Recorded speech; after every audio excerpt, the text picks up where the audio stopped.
금이 환영하는 야곱. 31장에서는 야곱이 귀향을 결심합니다. 그 이유는 라반의 간교한 탐욕으로 인한 노동력 착취, 재산 증식으로 인한 라반과의 갈등, 아버지에 대한 라헬과 레아의 불만 등이었습니다. 보다 더 중요한 이유는 하나님이 내 조상의 땅 출생지로 돌아가라 하시는 말씀이 있었기 때문입니다. 그리하여 외삼촌 몰래 하란에 빠져나왔습니다. 이를 알게 된 라반이 추격해 왔습니다.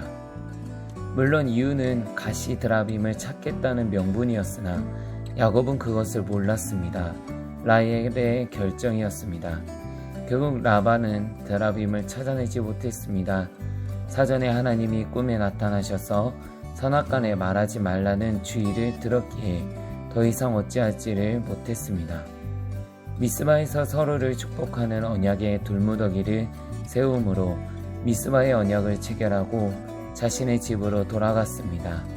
32장에서는 야곱이 고향으로 돌아오는 중에 하나님이 함께 계신다는 증거로 하나님의 군대가 그를 만나주십니다. 그럼에도 불구하고 야곱은 좀처럼 두려움이 수그러들지 않았습니다. 이유는 지난날의 미해결 과제에 있습니다. 그것은 다름 아닌 형님의 장자의 축복 기도를 가로챈으로 인하여 형님의 원한을 산 것입니다. 이것이 해결되지 않으면 큰 어려움에 빠질 수 있다는 두려움 때문입니다. 그래서 먼저 인간적인 자구책으로 물질 공세를 펴는 것입니다. 그리고 부인들과 자식들을 보내어 마음을 누그러뜨리려는 전략을 짜서 진행하고 자기 자신은 마지막에 따라갑니다. 그런데도 마음은 여전히 불안합니다. 그제야 하나님 앞에 무릎 꿇기로 결심합니다. 그게 바로 야복강 사건입니다. 야곱은 홀로 남아서 밤이 새도록 천사와 씨름합니다. 환도뼈가 부러지는 고통을 느낌에도 불구하고 손을 놓을 수 없었습니다. 응답을 받아야만 했습니다. 내게 축복하지 아니하면 가게 하지 아니하겠나이다 라고 고백합니다. 환도뼈가 부러졌다는 것은 곧 인간적으로는 생산 능력을 잃어버림으로 모두 잃어버렸다는 뜻입니다. 이제 나의 모든 것을 포기하고 하나님만 바라본다는 뜻이 담겨져 있습니다. 결국은 이스라엘이라는 영광스러운 이름과 함께 응답을 받아냅니다. 이스라엘 하나님과 겨루어 이겼습니다. 그러는 가운데 가정에 대한 회개, 형님에 대한 회개, 자신에 대한 회개를 통하여 지난날의 미해결 과제를 다 해결하였습니다. 33장에 와서는 드디어 야곱이 에서와 만나게 되었습니다.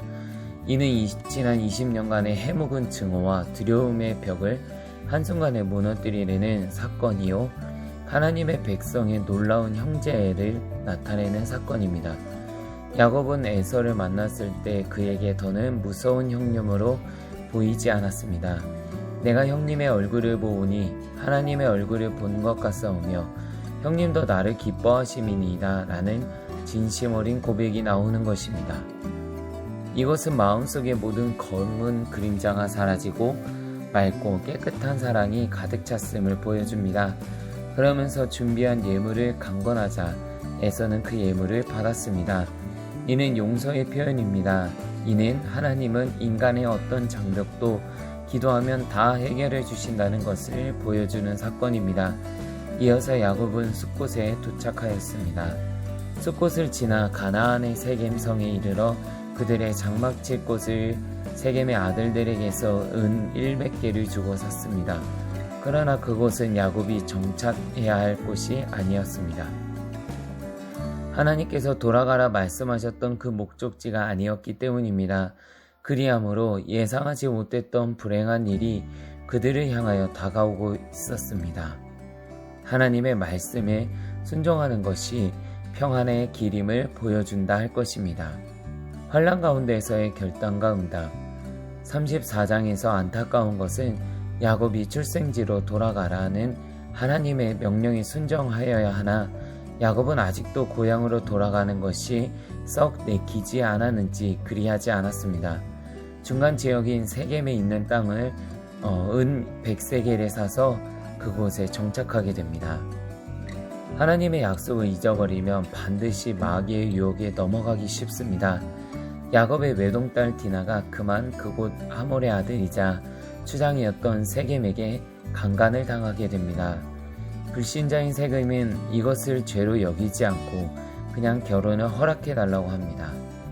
이 사건을 알게 된 야곱의 아들들은 복수할 것을 계획하고 결혼 조건으로 부족 전체의 할례를 요구합니다. 그래서 그들이 모두 할례를 받아 육체적으로 힘을 쓸 수 없을 때를 이용해 그들을 모두 죽입니다. 이로 인하여 온 집안이 화를 당할 위기에 봉착하게 됩니다. 35장에서는 이 일로 인하여 야곱은 정신을 차립니다. 야곱 자신이 하나님과 맹세한 사건을 잊어버렸기 때문에 생긴 일임을 안 것입니다. 그래서 베델로 올라가자라고 식구들을 독려합니다. 처음 형 에서를 피하며 도망하던 때에 굉장한 불안과 무서움이 몰려올 때 야곱은 베델에서 하나님을 만났습니다. 거기에서 하나님이 보증 서시는 든든한 약속을 받게 됩니다. 거기 나의 환난 날에 응답하신 나의 하나님께 제단을 쌓으려 하노라. 야곱의 가족들은 모두 그 말에 순종하여 자기 손에 있는 모든 이방인의 신상과 귀고리를 세겜 근처 상수리 나무 아래에 묻고 베델로 올라갔습니다. 모든 우상을 다 버리고 하나님이 그의 조상 아브라함, 이삭에게 주신 약속의 말씀을 회복하기 위하여 베델로 올라갔는데 아무도 시비 걸거나 금지하는 사람이 없었습니다. 감사한 것은 거기에서 하나님이 나타나서 기도응답을 주셨습니다. 그리고 약속의 계약을 다시 맺으셨습니다. 이름을 이스라엘이라 하고 다시는 야곱이라 하지 말라. 내 허리에서 왕들이 나오리라. 민족 공동체의 이름을 확실히 알려주셨습니다. 그래서 그곳의 이름을 베델이라고 다시 부르게 됩니다. 우리 하나님은 참으로 좋으신 분입니다. 내가 잘못한 것이 무엇인지 알고 회개하고 결단하고 돌아서면 곧바로 새 힘을 주십니다. 이런 확실한 증거를 하나님에게 취득한 후 베델에서 출발하여 에브라스에 오니 도저히 움직일 수가 없었습니다. 거기에서 라헬은 난산으로 아기를 낳았습니다. 그 난산의 결과로 라헬은 고통을 이기지 못하고 죽었습니다. 참으로 안타까운 일입니다. 만약 세겜에 머물지 않고 곧바로 브엘세바로 향했으면 이런 불행한 일은 당하지 않았을 것입니다. 그런데 세겜에 머물면서 어려운 일을 당했습니다. 또 그 어려운 일로 말미암아 경량의 길을 계속 걷는 중에 피곤해 지친 상태로 아이를 낳게 되었는데 그만 아기를 낳자마자 사랑하는 아내 라헬을 잃게 된 것입니다. 그래서 그 아들 이름을 베논이라 지었는데 그 뜻은 나의 괴로움의 아들이었습니다. 그때의 아픔은 나중에 예수님으로 인하여 애굽의 아이들이 죽을 때 애곡하는 것을 표현하는 데 전승이 되었습니다. 물론 나중에 아들의 이름을 베냐민으로 바꿔서 행운의 아들, 복스러운 아들로 고쳐 부르게 했습니다. 이것은 야곱이 시련의 순간에서 하나님의 섭리를 인정하고 믿음이 강해졌음을 말합니다. 그리고 거기에 라헬을 묻게 되었습니다. 그때 아쉬운 것은 야곱의 장남이 성우 비라와 통관하여 아버지에게 큰 수치를 안겨주었고 본인도 장자의 축복을 빼앗기는 마음 아픈 일이 벌어집니다.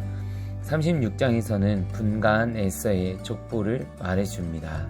그러나 성경은 그들에게 이렇다 할 의미를 부여하지 않았습니다.